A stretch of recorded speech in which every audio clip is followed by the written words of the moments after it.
I'm Christopher German for KCTV News for October 8th, 2025. For tonight's broadcast, the stories we're following for you.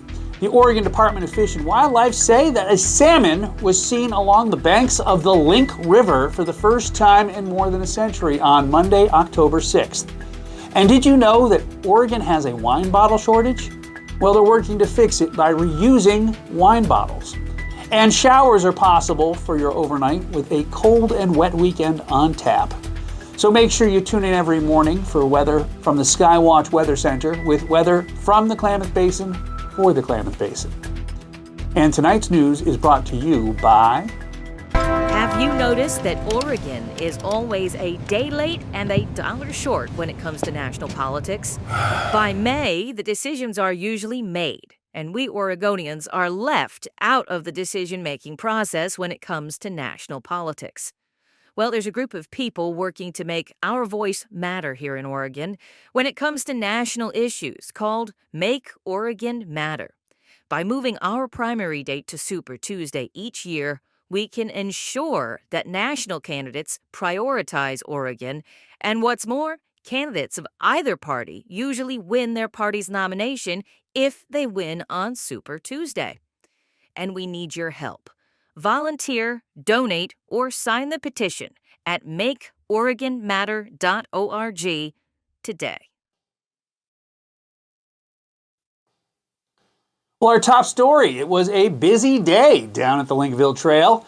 Throngs of hikers were walking the banks to see if they could see a salmon in their natural habitat. While I didn't see anyone who caught a glimpse of a salmon, the Oregon Department of Fish and Wildlife say that a salmon was in fact seen along the banks of the Link River for the first time in more than a century on Monday, October 6th. It's a powerful moment marking the return of an androgynous fish species to its ancestral territory. The observation is being attributed to the success of the Klamath River Renewal Project, the largest dam removal and river restoration effort in history, while was completed in 2024. The Link River sits at a critical point in the Upper Klamath Basin, acting as the outlet for Upper Klamath Lake and the headwaters for the Lower Klamath River.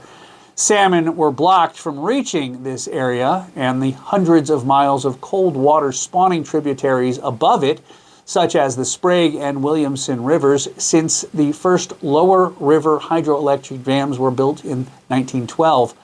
The disappearance of the salmon was an ecological disaster and a deep cultural wound for the Klamath tribes, who had relied on the fish as a primary food source for thousands of years.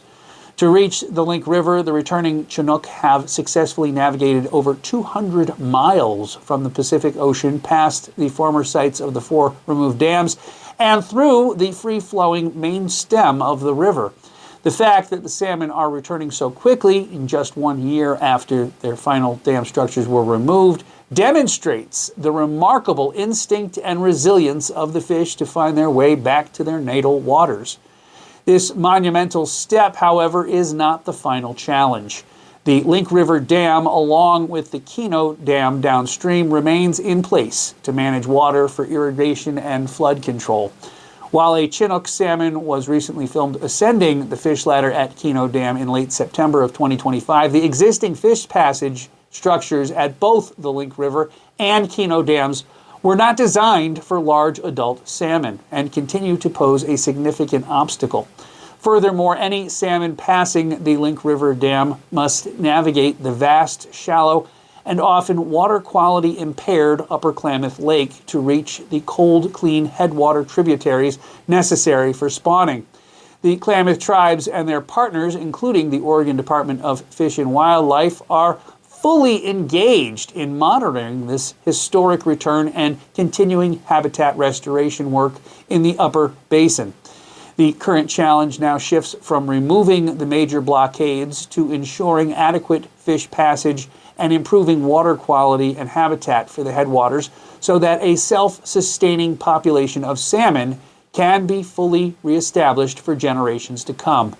The sighting of the salmon is a long-awaited symbol of justice and ecological healing for the Klamath Basin. And Representative Lucetta Elmer of a Republican from McMinnville, has been elected as the new minority leader for the Oregon House Republicans, succeeding former leader Christine Drazen. The House Republican caucus selected Representative Elmer for the role in a vote held on Wednesday, October 1st. The change in leadership follows Christine Drazen's decision to step down from her House leadership post. Drazen is pursuing an appointment to the Oregon State Senate to complete the term of former Senate Minority Leader Daniel Bonham, who resigned from his seat earlier in the month. Representative Elmer, a business owner and entrepreneur who was first elected in 2022, previously served as the caucus deputy leader under Drazen. Upon her election to the top spot, Elmer stated that she is committed to leading with strength, respect, and diplomacy, and to ensure that the voices of all Oregonians are represented. She has emphasized a focus on key issues for Republican caucus, including fighting to lower costs, making home ownership more affordable, addressing the state's housing shortage, and working to stop businesses from leaving Oregon due to excessive regulations. Fellow House Republican Representative Alec Scalartos from Winston was elected to fill Elmer's former position as deputy leader. And Business Oregon has received $29 million in funding aimed at significantly increasing capital access for small businesses throughout the state. This substantial allocation will enable Business Oregon, the state's economic development agency, to implement new programs and expand existing initiatives designed to help small businesses secure necessary financing to grow, innovate, and create jobs. This often involves supporting loan programs, credit enhancement initiatives, and other financial tools that address common barriers small businesses face when seeking capital from traditional lenders. Such funding can be particularly impactful for underserved communities, startups, and businesses in rural areas that often struggle more to access conventional loans. It represents a significant investment in the state's economic vitality and the resilience of its small business sector. And did you know that Oregon has a wine bottle shortage? Well, historically, Oregon wineries have lacked a unified solution for bottle reuse, largely relying on imported single-use glass for the approximately 6 million cases of wine sold annually. Ravino has emerged as a groundbreaking industry-wide answer. The company has partnered with glassmaker Owens, Illinois, to create a washable, reusable, American-made glass wine bottle that becomes carbon neutral after its third reuse and reduces emissions by 85% compared to traditional single-use bottles. Softhorn Chang, director of Business Oregon, emphasized that Ravino's bottle washing and reuse program will help Oregon's highly competitive wine industry secure its supply chain and maintain its economic edge. Ravino Incorporated has already made significant strides, partnering with over 70 wineries and selling more than 1 million returnable, reusable bottles, with over 50 convenient sites available for bottle returns. The company is also expanding its innovative model into Washington and California, with national rollout plans on the horizon. Adam Rack, co-founder of Ravino, highlighted the profound impact of this investment, saying this investment solidifies Oregon's wine industry by establishing infrastructure for a truly circular economy within the state. He underscored that reuse keeps glass in its most valuable form, diverts it from landfills, and drastically cuts the most emission-heavy aspects of winemaking, delivering both powerful economic and environmental benefits. The $250,000 from Business Oregon Strategic Reserve Fund, a targeted investment fund with an $8 million allocation in the last biennium, will specifically assist Ravino Incorporated with crucial facility improvements for its washing and sanitization equipment. This expansion project is slated for completion by December 31st, 2026. Ravino Incorporated's statewide reusable system is poised to alleviate economic pressures, mitigate supply chain bottlenecks, and make a substantial positive impact on carbon emissions, solidifying Oregon's leadership in sustainable practices. And Chiloquin Visions in Progress is looking for part-time program aides to join the Chiloquin Learns After School program. for the 2025-26 school year. These contracted positions involve working with elementary school children in grades K through 6, Monday through Thursday from 2:45 to 5:15 p.m., totaling 10 hours per week. Pay is $13 to $14 per hour, depending on experience, with positions starting in late September or early October. The CLAS program provides a safe, supervised after-school environment where children receive educational and cultural mentoring from caring adults. Participants get daily assistance with homework and reading, access to enrichment activities like art, dance, and drama, food preparation, science, physical fitness, and character education, and are served a hot meal. As a program aide, you will be responsible for helping students with reading and math, offering enrichment in science and the arts, and supervising outdoor exercise and serving a meal. Ideal applicants should have experience in education or youth services working with K through 6 school children. If you're interested, you can call 541-783-7780 or email admin@chiloquinvisions.com or stop by the CVIP offices at the Chiloquin Community Center for more information.